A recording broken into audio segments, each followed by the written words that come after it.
Hi folks, hi, how are you? I hope you're well. Well, it's been a while and I tried to do a vlog. If I don't do one within a few weeks of each other, I try to do one at least within a month. So this is with a month from the last one. It's only just February 1st today. It's Brexit Independence Day, I suppose you could call it, whether you support that or not, but that's what I suppose it is today.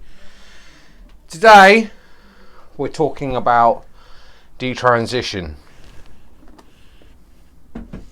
Now, I promised you I was going to talk about it, and it's something to do with a very close friend of mine who has announced that they're going to detransition. Now, I heard this news over the festive period. It made me very sad, and when I first heard about it, it was almost like I was hearing that they had died. I felt it's difficult to explain. I felt very upset. It was almost like somebody who I had grown up with in my second phase of transition since the very beginning when I first met them at Chrysalis, and all of a sudden they had died. They weren't, but they haven't died. They're just not going to be. It's difficult to say. They're not going to be the same person that they were. Is that a fair assumption to say? They have made the decision to detransition for a number of reasons, but the predominant one is they are frightened that they'll be alone, which cuts me personally because this person is a close friend of mine and I've had some intimate times with them, and it makes me feel like I haven't offered them something. Yeah, I suppose that's what I mean. I've been in a polyamorous relationship before, and I found it very difficult because it was a one-sided relationship. The person we were in the relationship with, me and my partner, this individual really liked my partner but wasn't so fade with me, and it made the relationship on my part very difficult to deal with because it was quite clear they were in love with my partner but they weren't in love with me and didn't feel anything else towards me. And so it was really like they were with me to be with my partner. So I ended that polyamorous relationship because I just couldn't cope with it. But this friend of mine who's detransitioning, I feel like I've let them down in a sense that I didn't offer them a polyamorous relationship with me and my partner. We'd been intimate before, but I hadn't offered them a partnership like I had with this previous person we'd been with. And it made me feel like I'd let them down and that I was failing them. And I suppose it was all mixed up in the fact that between 2007 and 2012, I detransitioned. And let me explain how that came about. Between 2004 and 2007, I transitioned. It was the first time I transitioned. I was on the hormones I was developing, but I wasn't on the Decapeptyl, and I was seeing a doctor, part private, and being subscribed on the NHS. So my private psychiatrist, some of you may have heard of, Dr. Russell Reed, Uncle Russell, he would write out a private prescription. I would then give it to my GP, and he would write out an NHS prescription. And this went on for about 3.5 years until I suddenly was put on quetiapine for my mental health. Now, up until that point, I'd been suffering from an eating disorder. I would throw food away. I wouldn't eat a lot. I was very fastidious when it came to food. I was very paranoid about getting fat. A lot of people in my family were big, and some of them had died young. So I was paranoid about food, but they put me on quetiapine. Now, anybody knows anything about quetiapine, it increases your appetite and it makes you eat. And I suddenly developed this habit for ordering pizza all the time. I don't know why it started. I just started ordering pizza. And after a while, after about 6 months, I was getting quite fat. And I went to see my doctor after 6 months. And you got to remember, the first time he saw me, I was thin. Next time he saw me, I was huge. I mean, I'd put on so much weight in 6 months, it was unbelievable. He panicked. He had also been told by his superiors that he couldn't offer me the service he was offering me, and I had to go through Charing Cross. And also because of the weight gain, he was worried about that. So he took me off all the pills. He kept me off finasteride, but he took me off everything else. He told me I would have to go through Charing Cross. Now, back in 2007 and back in 2004, when I first started to transition, I hadn't heard anything good about Charing Cross. You gotta remember, at that stage, I was heavily into amphetamine, I was smoking dope, I was smoking cigarettes, and before you could get into Charing Cross, you had to completely abstain from smoking and all the other things I was doing. And I wasn't quite ready to do that. Also, Charing Cross back then was very draconian. They're not as bad as they were back in the noughties, but they were very draconian, and they would put other barriers in front of you to get on the path to transitioning, and I was desperate to stay on the hormones. So when my GP says you're going to have to go through Charing Cross, I panicked. I went into a malaise, I got very depressed, and so I stopped taking all my pills, even the finasteride that my doctor had kept me on. So I started to detransition.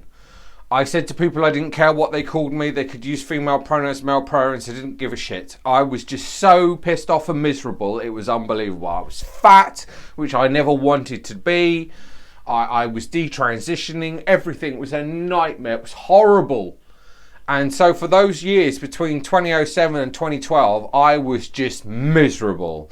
And I didn't do anything. I just got lost in cannabis and amphetamines and took loads of drugs and got off my face and just went through that. I hated my detransition. Even when I was going through it, I hated it and was trying to find ways of maybe getting back on going through a private doctor. But I was so miserable, and I just kind of got used to it. I just kind of thought to myself, well, this is it. I'm just a transvestite with tits. That's all it's going to be. So I would cross-dress. I'd sometimes wear male clothes, sometimes female clothes, sometimes both at the same time. It was a nightmare. I hated it. I didn't know who I was, where I was going, nothing. Until 2012, when I decided it was time to get back on the path.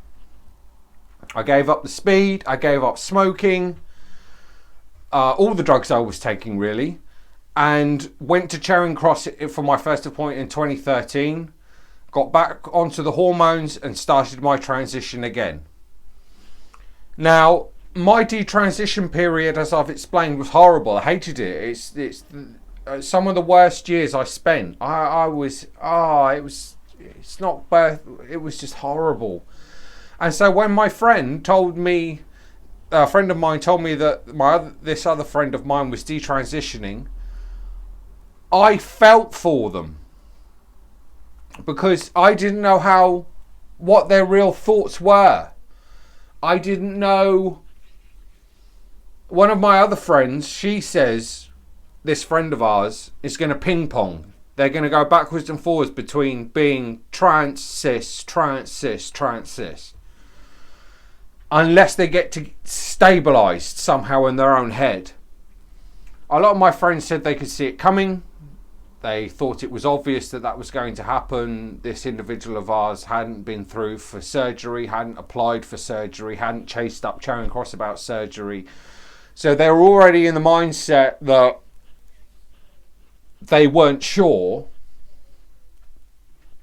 But I just feel for them, and I feel like I've let them down and I've not offered them something. And I know I shouldn't feel like that, because I have spoken to them since then. And they seem all right. They seem fine with the idea. They've got a place to live. They're comfortable. They're working. They've got a life in this role. They've decided that they're going to be cis male. And it's really... It really did upset me, and I shouldn't be. I should be happy for them. Right? If that's what they want to do, I should be happy for them. And in a way, I am. If it's something they feel that's going to help their lives improve, then okay, fair play to them. That's their call. They've gone for it. But I can't help this feeling I have of loss, of of not being able to offer them a way out of their own decision to detransition. If I had offered them a polyamorous relationship, would they have detransitioned? I don't know. And I don't know if it was down to me. I keep thinking it's down to me. It's something I've done, but I shouldn't think like that. I shouldn't think like that. But I can't help feeling like that. It upsets me. I want them to be happy. I want them to live their true, authentic self. And there's a part of me that believes they're not doing that. And that bothers me. But again, if they're happy, then they're happy. And this is the path they've chosen for themselves. Now, in the conversations I've had with this person, I've decided, I asked them if it was all right if I would refer to them as gender neutral pronouns. So I'm going to use they and them as I have been through this vlog. For only other reason that I can't quite bring myself to use a male pronoun to describe them now. Because I've never been used to that. I've only ever known them as a trans female. It's going to be very difficult to, even friends now say she when in conversations that we have. It's very difficult to know what to do, but as I say, if they're happy and this is what they think will make them happy, go for it, do it, be happy. But there is a part of me that feels some sadness and some loss, and I can't help but feel that way. And as someone who has been through being detransition, as someone who's been through detransition, it makes me worry for them in the sense that I know what they're going through. I know how they may be feeling, and that bothers me. That bothers me greatly. And I want them to be happy, and I want them to have made the right decision. But there's a part of me that thinks they haven't, and there's a part of me that thinks they're doing what they need to do to survive. That's my detransition story. My detransition, my friend's detransition. It's not the only detransition I've heard of. A friend of this show's, an avid viewer of this show's, in conversations I've had with them recently, has said one of their friends has also detransitioned for a number of reasons. It does happen. I believe a statistic is 1% of trans people do detransition at some time or detransition completely. 1% of the trans community. I don't think it's any higher than that. I've not researched totally, but from what I have, that seems to be the percentage. It hurts me, it pains me. I feel like I've lost somebody. I know I haven't. I can phone them up anytime and talk to them, but there's a part of me that feels like I've lost them, and I won't get that person back. I know a lot of people say you're the same person before and after you detransition, but for me personally, I'm not. When I transitioned the first time, I was one person. When I transitioned the second time, I'm a different person, in the sense that I don't think the same way I did when I was a bloke, and that I don't think similarly to as I did when I first transitioned back in 2004 to 2007. To me, when you transition, you do become somewhat of a new person. Your outlooks on life are different, your hassles are different, your pains are different, your happiness is different. Your outlook on life tends to be a little bit different. I know this person is alive. I know they're always going to be my friend. I know I can always talk to them, but I feel like I've lost them, and it bothers me. And I wish I didn't feel like that. Okay, folks, thanks for watching. Please share, like, and subscribe. And I will catch you next time. Goodbye, folks. Goodbye.